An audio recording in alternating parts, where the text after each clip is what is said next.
ഞാനിതാ പച്ചക്കറിയൊക്കെ അരിയാണ്. നമ്മള് നോമ്പ് തുറക്കാൻ ഭാര്യനെ സഹായിക്കണം. നമ്മൾ നോമ്പ് മാത്രം നോറ്റാ പോരാ, നമ്മൾ അടുക്കളയിൽ നമ്മളെ ഭാര്യമാരെ സഹായിക്കണം, അമ്മമാരെ സഹായിക്കണം. ഇത് അരിഞ്ഞു കൊടുക്കണ്ടേ? നമ്മള് തിന്നല് മാത്രം പഠിച്ചാൽ പോരല്ലോ, മനസ്സിലായോ? അത് ഭാര്യമാരെ സഹായിക്കുക എന്നുള്ളത് ഒരു പുണ്യമുള്ള കാര്യമാണ്. ഓക്കെ, അപ്പൊ എല്ലാ നോമ്പിനും എല്ലാ ആളുകളും പിന്നെ അടുക്കളയിൽ കുറച്ചൊക്കെ പെണ്ണുങ്ങളെ സഹായിച്ചു കൊടുക്കുക, അമ്മമാരെയും ഭാര്യമാരെയും പെങ്ങന്മാരെയൊക്കെ.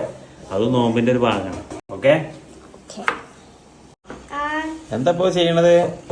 പത്തിരി അമർത്ത. ആരപ്പോ തനിക്ക് പഠിപ്പിച്ചെന്ന് കൊണ്ട്? പിന്നോ മച്ചിയോ? ഈ നോമ്പിന് ഫുള്ള് പത്തിരി വരത്ത. എന്താ ചെയ്യാ? ഉണ്ട വെക്കുന്നു, അമർത്തുന്നു. ആഹാ, വെരി ഗുഡ്. ഇന്ന് പത്തിരിയാണ്.